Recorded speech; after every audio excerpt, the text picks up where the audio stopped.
नमस्ते प्यारे बच्चों, कैसे हैं आप सब। आशा करता हूं आप सब अच्छे होंगे और अच्छे से पढ़ाई कर रहे होंगे। तो प्यारे बच्चों, मैं जितेंद्र एक बार फिर से आप सबका स्वागत करता हूं आपके अपने यूट्यूब चैनल पर। तो आज अपन करने वाले हैं बुनियादी कौशल विकास कार्य पुस्तिका हिंदी में से कार्यपत्र 2 का संपूर्ण सॉल्व। तो क्लास को पूरा देखेंगे। पूरा देखने के साथ साथ में अपने मित्रों के साथ में ज़्यादा से ज़्यादा क्लास को शेयर कर देना है। चैनल पर पहली बार हो, चैनल को सब्सक्राइब करना ना भूलें। साथ ही बेल आइकन आप जरूर प्रेस कर लें ताकि नेक्स्ट क्लास आते ही नोटिफिकेशन आपको मिल सके। ठीक है, तो आइए स्टार्ट करते हैं। यहाँ पर पहला प्रश्न आपसे पूछा है कार्यपत्र 2 का। ध्यान से पढ़ेंगे, ध्यान से सुनेंगे और यहाँ पर आंसर आप लिखोगे। ओके, देखो यहाँ पर आपसे पूछा है पहला प्रश्न क्या है भाई। दिए गए वर्णों से प्रारंभ होने वाले शब्द लिखिए। आपको क्या करना है, यहाँ पर दिए गए वर्णों से प्रारंभ होने वाले जो शब्द हैं वो आपको यहाँ पर लिखना है। क्लियर है।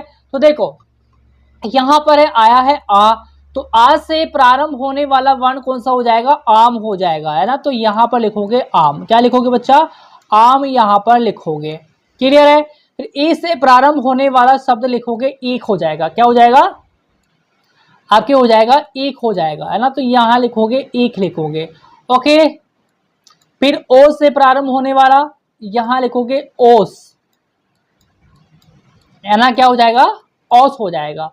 फिर यहाँ पर से है, तो से प्रारंभ होने वाला शब्द आपको लिखना है सपेरा। क्या हो जाएगा बच्चे, सपेरा हो जाएगा। ठीक है, यहाँ लिखोगे सपेरा।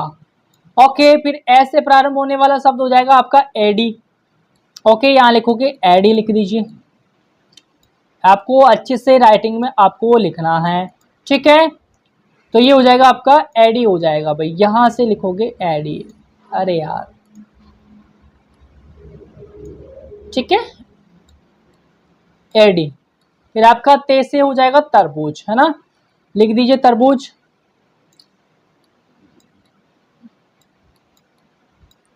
ये बन गया आपके तरबूज शब्द बन गया। ओके, आगे चले तो आम से आ से आम, ई से ईख, अ से औस, औ से सपेरा, ऐसे एडी और तैसे तरबूज शब्द बन जाएगा। ठीक है, आगे चलो। नेक्स्ट क्वेश्चन क्या पूछा है आपसे, देखो वाक्य में आए मात्रा वाले शब्दों को रेखांकित कीजिए। आपको जो है इस मात्रा को क्या बोलते हैं आपको आना चाहिए। इसे एक ही मात्रा बोलते हैं। जिन जिन शब्दों के अंदर आपके एक की मात्रा लगी हुई है उनको आपको रेखांकित करना है। तो चलिए रेखांकित करते हैं अपन। जैसे आपका पेड़ है, इसको रेखांकित कीजिए, और से को रेखांकित कीजिए, पक्के को रेखांकित कीजिए, सैप को रेखांकित कीजिए और रह को रेखांकित कीजिए और थे को रेखांकित कीजिए। ओके, थर्ड क्वेश्चन है, अपने पसंदीदा मौसम के बारे में अपने अनुभव को अध्यापक सहपाठी को सुनाइए व लिखे। तो आपके अपने पसंदीदा मौसम के बारे में, है ना, अपने पसंदीदा मौसम के बारे में अपने अनुभव अपने अध्यापक या फिर सहपाठी को सुनाना है, फिर उसको जो है आपको लिखना है। क्लियर है। तो देखो पहले वाला, मेरा पसंदीदा मौसम, भाई आपका पसंदीदा मौसम कौन सा है, आप अपने अकॉर्डिंग भी इसका आंसर दे सकते हो।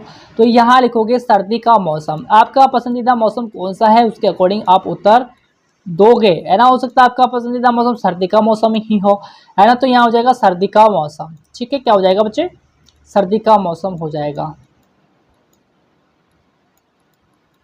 लिखेंगे यहाँ सर्दी का मौसम। ठीक है, ये हो गया सर्दी का मौसम। सही से लिखे यार। ठीक है, फिर देखो सेकंड वाला है यहाँ पर आपके, उस मौसम में हमारा खान पान। तो इस मौसम के अंदर सर्दी के मौसम में हमारा खान पान क्या होता है भाई, गरम गरम सूप हो जाएगा, है ना। हलवा आप बनाते हो सर्दी के अंदर गर्मा गर्म, है ना, हलवा। और आपके गरम गरम सूप है ना, गरम गरम गरम गरम सूप, है ना, गरम गरम सूप। और आपके और क्या होता है भाई सर्दी के अंदर खाने का खान पान क्या होता है, सूप, है ना। और चाय, चाय तो पहले है भाई, है ना। और चाय कचौरी पकौड़ी आप ऐड करना चाहो तो कर लेना। ठीक है, थर्ड क्वेश्चन है हमारा पहनावा। भाई सर्दी के अंदर आप क्या क्या पहनते हैं? तो सर्दी में अपन पहनते हैं भाई स्वेटर। क्या पहनते हो बच्चे? स्वेटर आ जाएगा, है ना। स्वेटर के साथ साथ में आपका जैकेट, क्या है बच्चा? जैकेट हो जाएगा, है ना। जैकेट के बाद में आपके और क्या हो जाएगा? टोपी, है ना, टोपी। और क्या है? टोपी और शॉल, है ना, टोपी और शॉल।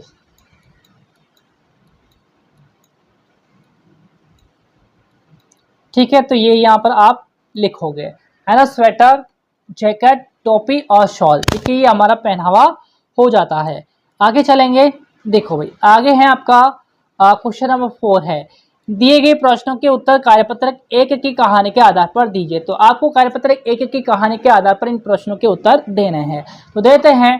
देखो पहले वाला है यहाँ पर, तालाब में किसके बीज डाले थे? तो तालाब में कमल के बीज डाले थे। किसके बीज डाले थे बच्चे? कमल के बीज डाले थे, है ना। तो यहाँ लिखोगे कमल के बीज। ठीक है, कमल के बीज, कमल के बीज डाले थे। ओके, ठीक है।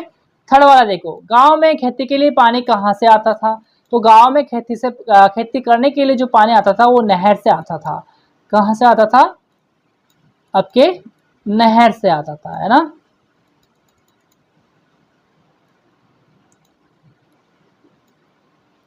नहर से। ठीक है, फिर यहाँ पर है विलोम शब्द लिखिए। तो आपको यहाँ पर विलोम शब्द लिखने हैं। तो छोटा का बड़ा हो जाएगा, उसी तरीके से रात का विलोम दिन हो जाएगा। क्या हो जाएगा? रात का विलोम दिन हो जाएगा। ठीक है, ठंडा का विलोम गर्म हो जाएगा। ठंडा का विलोम गर्म हो जाएगा। पुराना का विलोम नया हो जाएगा, है ना। ठीक है, आगे चले। आगे देखो भाई, अगला क्वेश्चन है आपका क्वेश्चन नंबर 5, चित्र देखकर वाक्य पूरा कीजिए। आपको चित्र देख करके वाक्य पूरा करना है। तालाब में बकरी किनारे खड़े होकर, तालाब में बकरी किनारे खड़ी होकर, है ना, तालाब में बकरी किनारे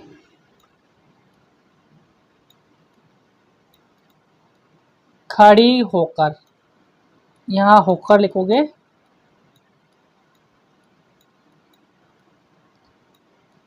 खड़ी होकर पानी पी रही है। ठीक है, तालाब में बकरी किनारे खड़ी होकर पानी पी रही है। फिर यहाँ पर शेर, क्या आ जाएगा? शेर बकरी को देख रहा है। शेर बकरी को देख रहा है ना, यहाँ आ जाएगा शेर बकरी को देख रहा है। ओके, अब देखो अगला क्वेश्चन नंबर आपका 6 है, दिए गए शब्दों को पढ़िए। भाई आपको दिए गए शब्दों को पढ़ना है।